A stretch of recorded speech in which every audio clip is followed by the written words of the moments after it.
in Feb is officially done and dusted, and I have completed the 4 in Feb challenge. Whoop, whoop. So how'd you go, Brendo? No, I don't really want to talk about it. The Gaming Lovers Podcast with Brendo and Jem. G'day and welcome to the Gaming Lovers Podcast. I'm Jem. I'm not Jem, I'm Brendo. And you're not Brendo, but you are Jem. Thanks for establishing that. Cool. Just making sure we're clear on this, of our respective names. This is episode 46 of the Gaming Lovers Podcast, and the episode where we recap how well we did with our 4 in Feb challenge. Someone looks a little depressed here in the booth with me today. Look, we don't want to put too much effort on shame or guilt of not living up to your expectations, but I may not have done as well as you did. We're also going to look at the new Pokémon game that was announced this past week.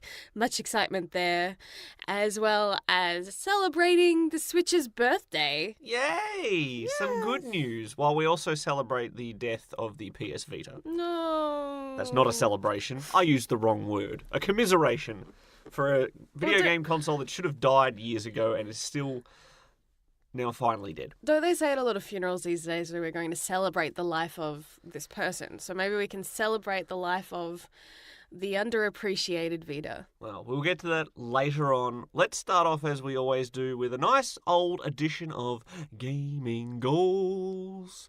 Gaming Goals. I don't know, I was trying to make it like an old style. We're talking 4 in Feb is now over. Yes. We're in March. Freedom! There's something so liberating once this is done. The pressure is off. You can just play things as you kind of, anything takes your fancy. It's been a little constrictive at times. Like, the games have been fun, and don't get me wrong, I have loved playing God of War so much. But there is something about knowing that you kind of have to beat a game in a certain time frame that makes you want to play everything else. Yeah, but it's the same concept. Cast your mind back many, many, many years when you're in high school. When you had school holidays, you knew you had to get those projects, those homework assignments done.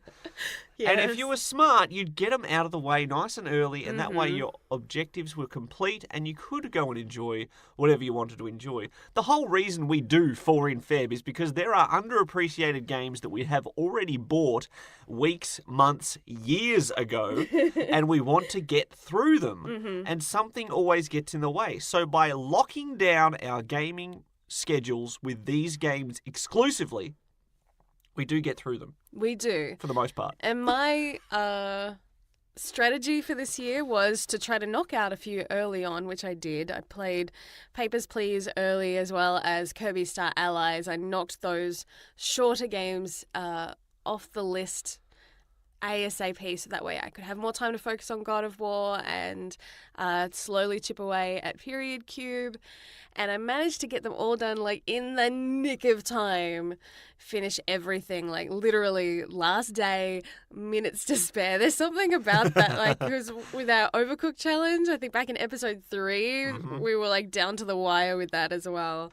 So yes, I like to do that, of like getting early momentum. Yep. But I've always been a procrastinator. Like, I thrive under that last minute pressure of, got to get this done. I have got time to beat these games. I will do other things. I'll do the dishes instead. It's like a reverse scenario. Normally you're putting off all the chores, all the responsibilities to play games. Now you're like, I've got time to play these games. I'll mop the floors instead. It's all good. I'll be responsible and do all this other stuff. Who needs to play games? Or I'll find a new show on like a streaming service that I get addicted to, and I no longer want to play games. I just want to watch this show. So dangerous. You call yourself a gaming lover. I am a gaming lover, but I also do love binge watching shows. So but I'm just relieved that it's done and that I can focus on other stuff. I'll get to that in a bit. I want to know, Brendo. No, can we talk about you first? No. We've already talked about me. We'll come back to what I've been up to in March. But we need to know your gaming goals and how they went. Well, as we left last week, I had completed 2 out of 4 games. I'd done a nice little slow burn into the month. The complete opposite attempt at planning that you used, because I tackled the biggies to start with. So I spent a lot of February, 3 weeks in fact, playing one single game. Kingdom Hearts Birth by Sleep, which I beat on the 21st or 22nd of February. So that shows you exactly how much time I had left to beat 3 games. I'd also completed Oxenfree by the time we recorded our last podcast. A nice shortish game, one you could knock out in one day. It still took me 3. Thanks, Internet, for lying. You also went and redid bits though. Like, if you were just doing a speed run, I think you could have finished that faster. Yes, that is true. I enjoyed the game too much to just simply blast through it, so I've got no one but myself to blame. Thanks, Brendo. And so I was left trying to complete Pokémon Moon, which I was progressively playing over the entire month on a portable console, the Nintendo 3DS, and I am happy to say that I completed that. I am Alola's first ever champion, apparently. I can't believe no one else has beaten this game since it came out. The game told me I was the first ever champion. I feel accomplished. To have done something no one else on this earth has ever done, I mean, that is astounding. And one strange little thing, I can't seem to play a Pokemon game the same way each entry. I always try to mix it up a little bit. And this time, I chose team members of my Pokemon squad based not on their abilities or their types or their superpowered moves or who has the best evolution or who has the most defenses. I chose Pokemon that I thought were cool. And that was it. That was the only qualification you needed for my team. So I had a Togedemaru. I picked a Salandit, who is like a little bandit-looking fire and poison type. Mm-hmm. I had a Granbull, which is an evolved Snubbull. I had used my loyalty to stick with my starter, who was originally a Rowlet, and evolved into this badass owl ranger who shoots ghost arrows. I mean, that's cool. That is the definition of cool. And the only legendary Pokemon, I normally do not allow legendary Pokemon into my team when I play these games because it feels like overpowered. Cheating? You feel, oh, everyone else, here's my Rattata. Cop that. What are you using to counter that? Oh, you have a Moltres. That's not fair. So normally I try to not use legendary Pokemon when I'm playing through a game of this style. But due to certain story twists and turns, there was a legendary Pokemon that I had a bond with, and so they came along. And let me tell you, they really weren't all that helpful in combat, but my loyalty stands once again. Favourites the friends that I made on this journey came with me to the very end. And I may have blasted through a lot of the random encounters as quickly as possible, so I might have been slightly underleveled for the Elite Four and the Championship match because I used a lot of items to get through it. I was throwing revives around like there were free passes to Alola Land. It's not actually a thing. All right, down to brass tacks. Did you or did you not complete Zelda? Well, I have beaten a Zelda game in the past few years. No, the one on your 4 in Feb. You know what I'm getting at. All right, so that left me, when I had these 3 games completed, I had an open schedule for the remainder of the 72 hours I had left of February, and that was not enough for me to balance work responsibilities, life responsibilities, and video gaming. So unfortunately, I did fall short. 3 in Feb complete this year. An improvement. Mm-hmm. Don't forget, last year was a 0. So it's an improvement. I couldn't do any worse. That's obvious. Legend of Zelda: Link to the Past, I have enjoyed playing. It's just I have not had as much time to play it as I wish I had have had. Mm-hmm. Now, I knew that going into February because I said this was a lofty ambition. A lot of the games I chose were games that I really wanted to play, regardless of their length. Mm-hmm. And so I tried to jam all these things into a cardboard box that was not made for fitting that much material. Mm-hmm.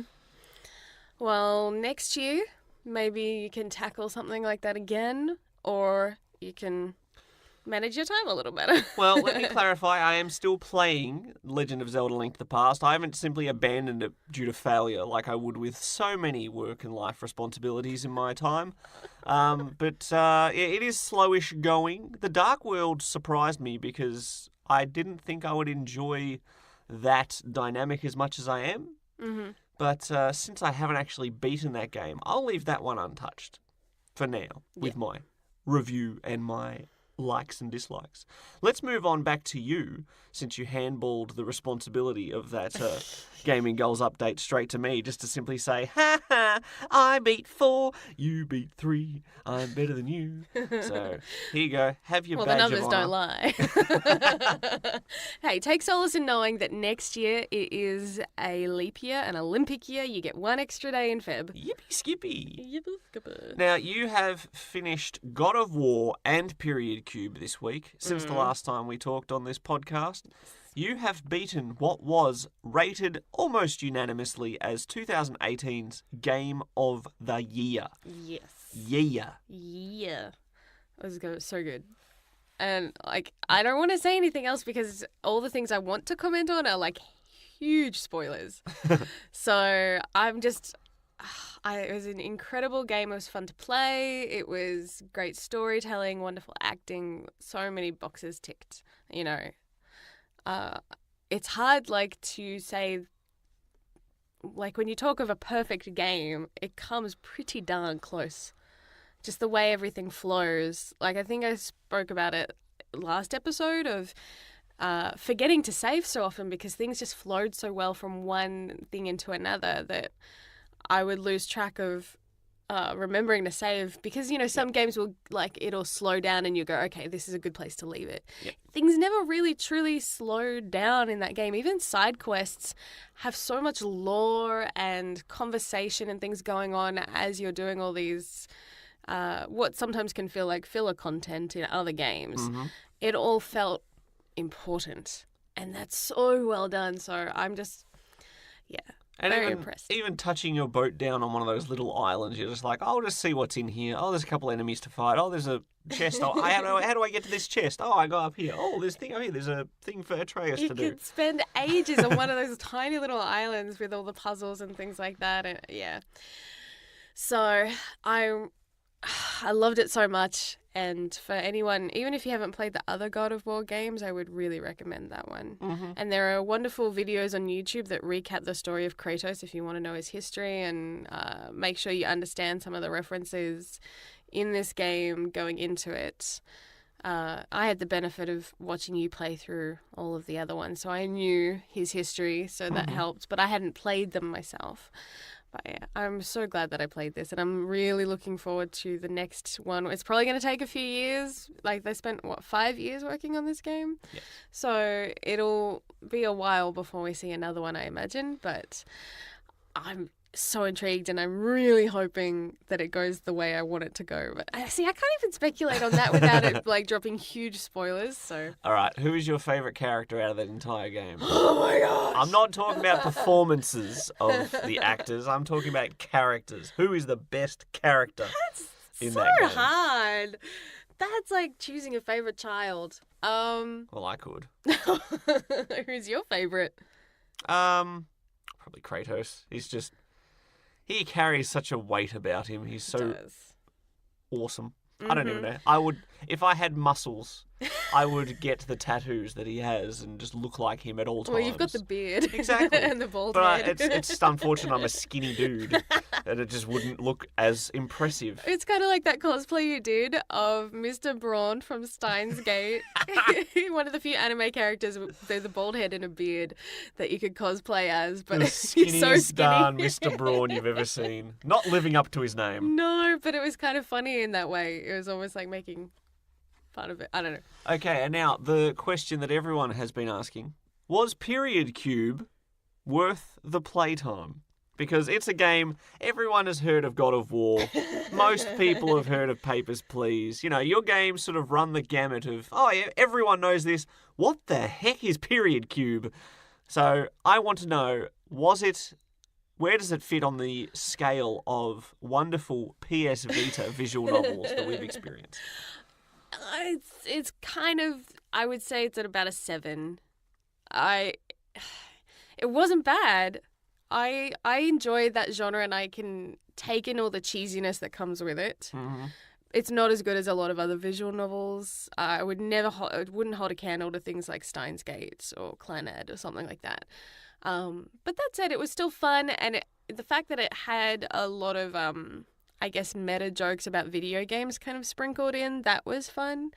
So it's definitely for a very niche, specific market. A lot of those games are, but it's more of a girly romance visual novel than other ones are, if that makes sense. No, that's fine. Yeah. So I can't say more without giving too much away. But I didn't get the closure on some of those questions that were bothering me, but on some I did, but not everything. So that's why I'm kind of like, I'm like tepid about it. We'll leave it at that. All right, now final 4 in Feb 2019 update. Could you please rank for us your 4 in Feb as far as what you recommend people play?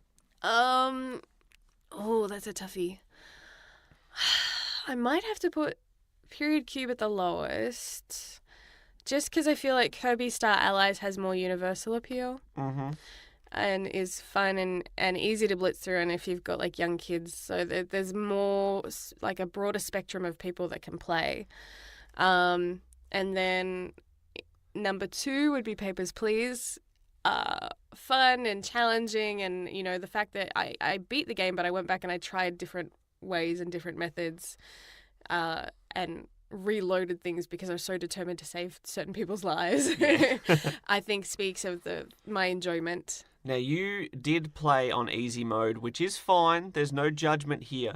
But you also gave it a shot on normal difficulty without the bonus money every day. Mm-hmm.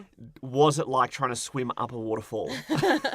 Well, to be fair, I had gotten used to, like, I had a rhythm by that stage, so it did feel still like I was cheating.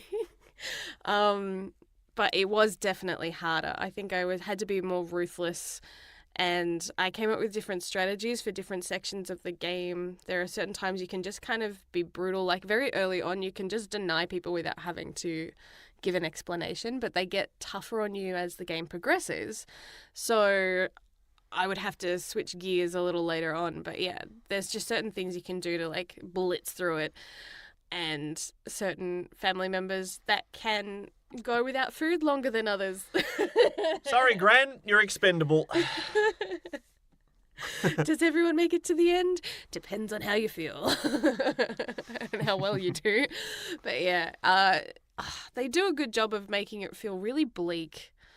You know, there's really not many happy endings in that game. So kudos to the creators and the writers as well. It's really cleverly done for a simple game. Mm-hmm. I really enjoyed that. But God of War, easily number 1 for Feb. And possibly that I've played this year so far. Ooh. There's so much coming out this year. So I don't know if it will stay in that mantle, but you never know.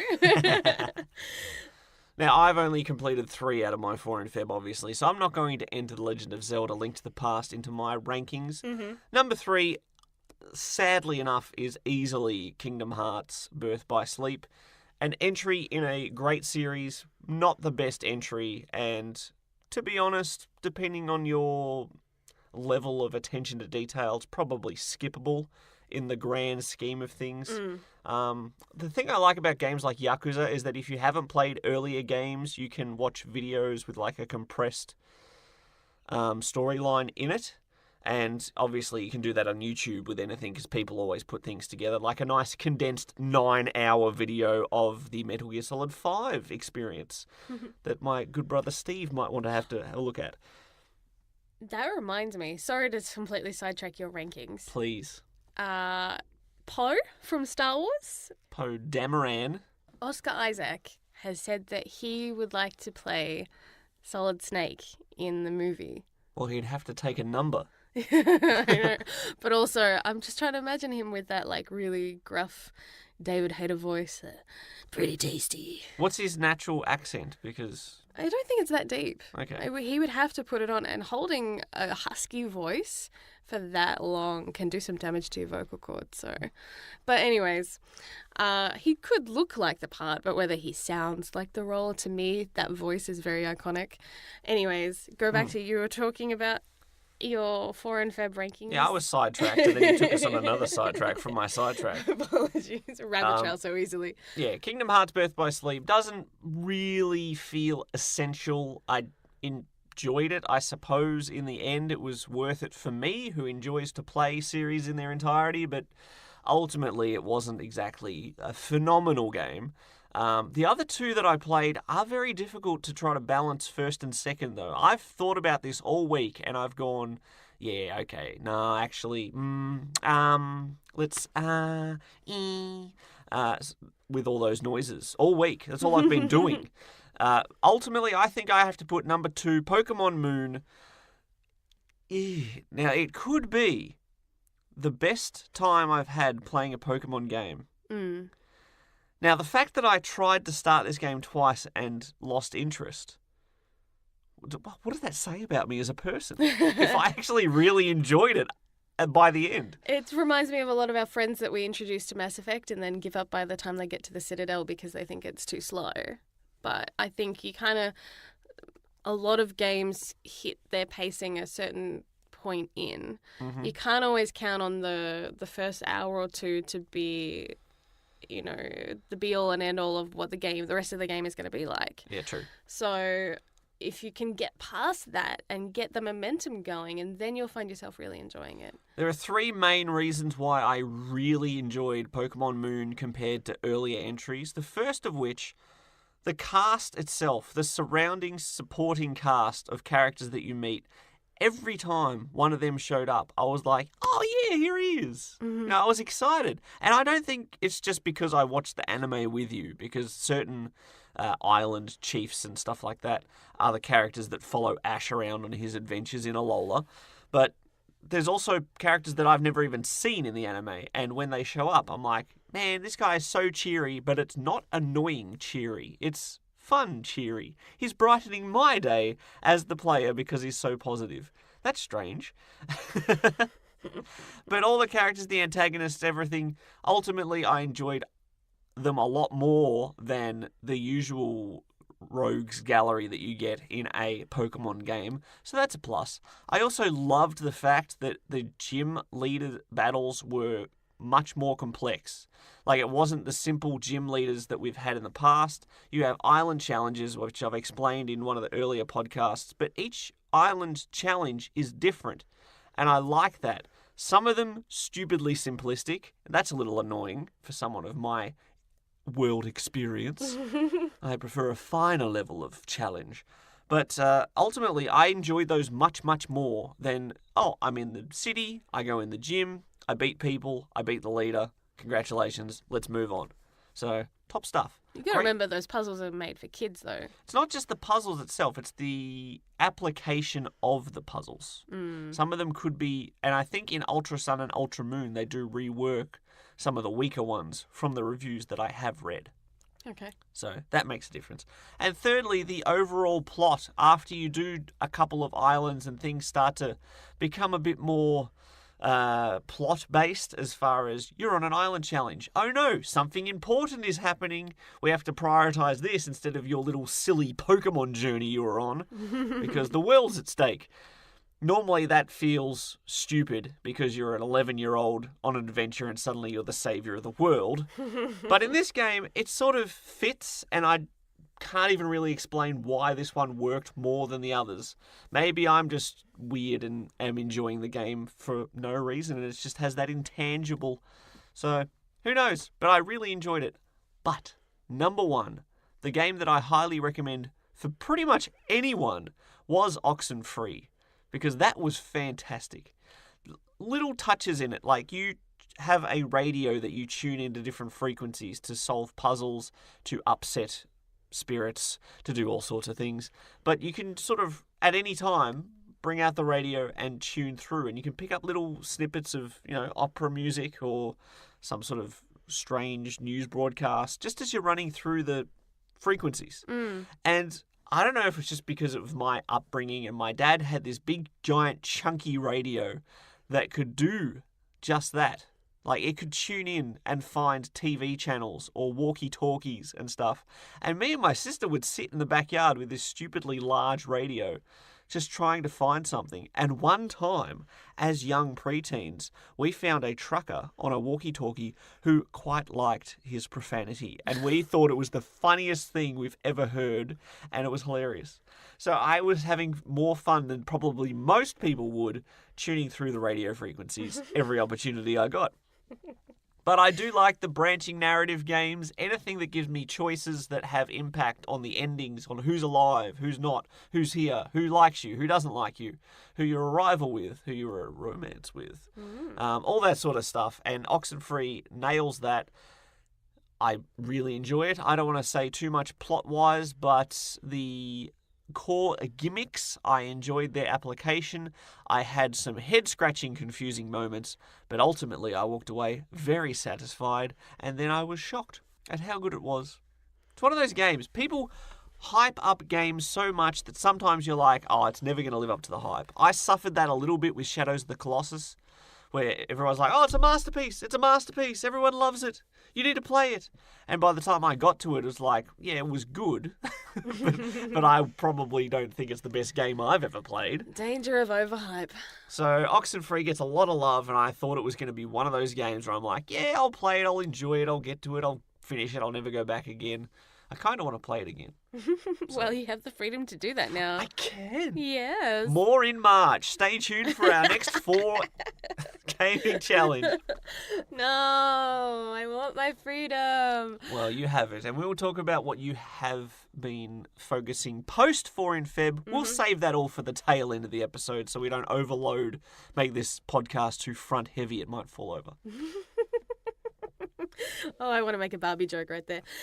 We'll be back with more about the new Pokemon games and the sad demise of the Vita after this. Share the love. Follow us on Twitter at Brendo and Jem. That's BRENDOJEM.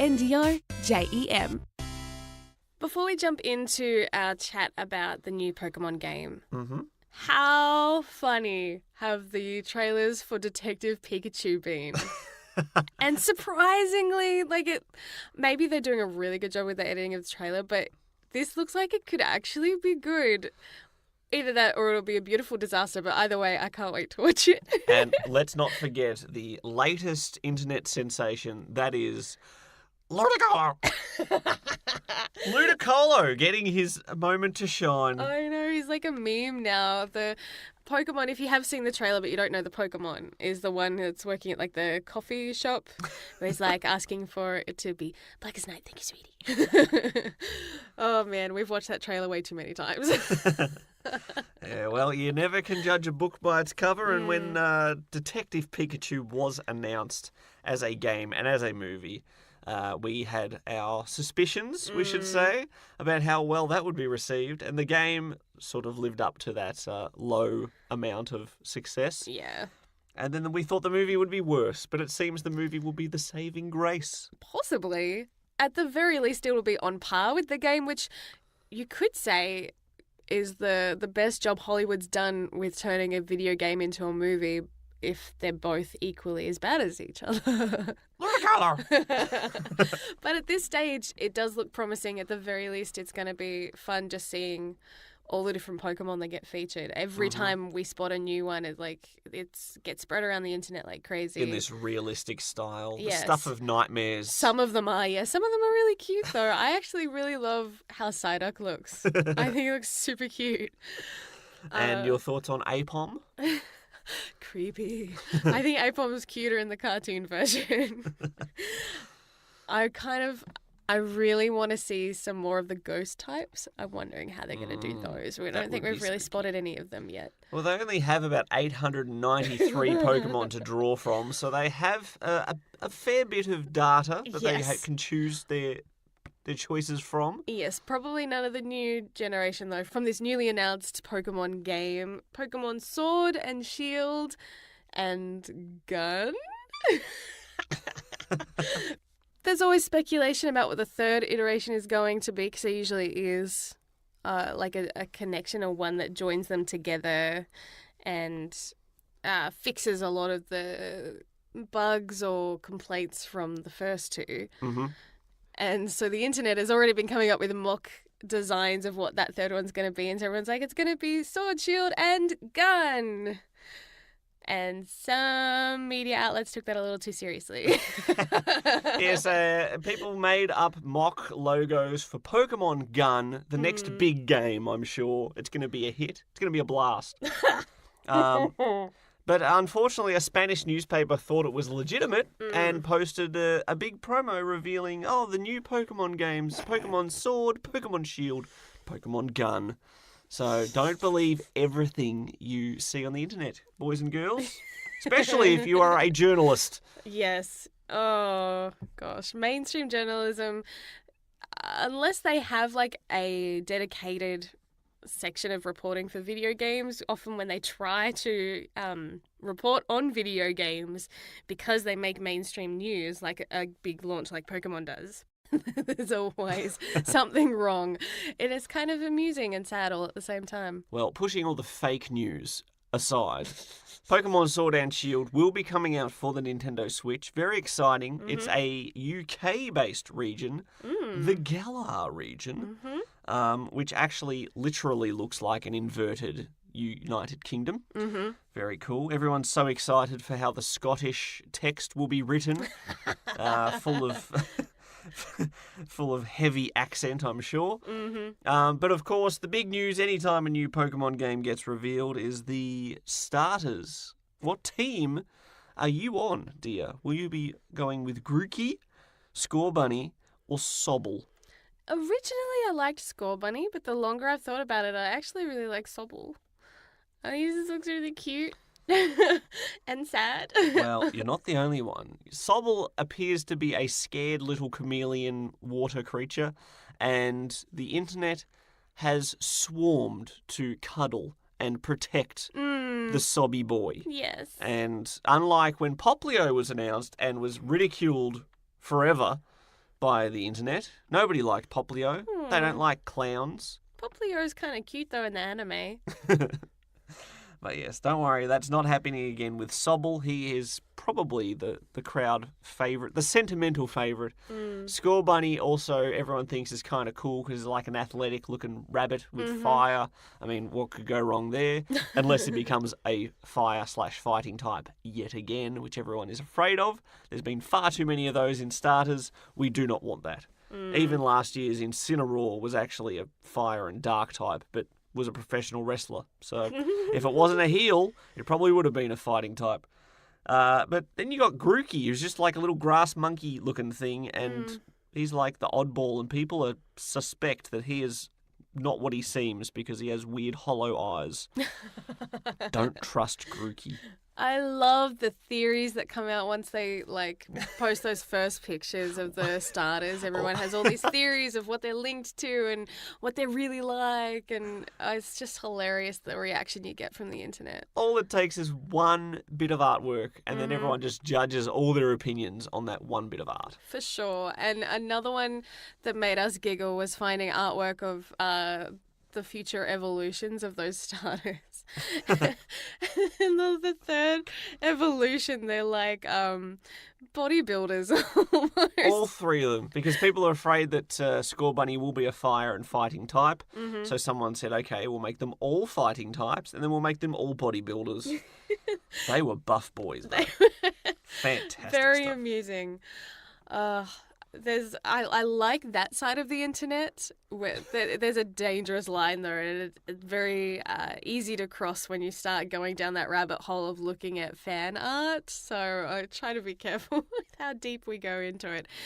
But yes, very excited for that new game and looking forward to getting more news about it. Obviously, they've just got the initial announcement trailer that's out and about, not any confirmed gameplay footage as yet. Yeah, some obviously still pre-final gameplay footage was in the trailer. It does not look like it'll have Pokemon in the wild like Let's Go had, where Pokemon Let's Go Eevee and Pokemon Let's Go Pikachu had the Pokemon actually in the world and you could see them and run to the ones you wanted to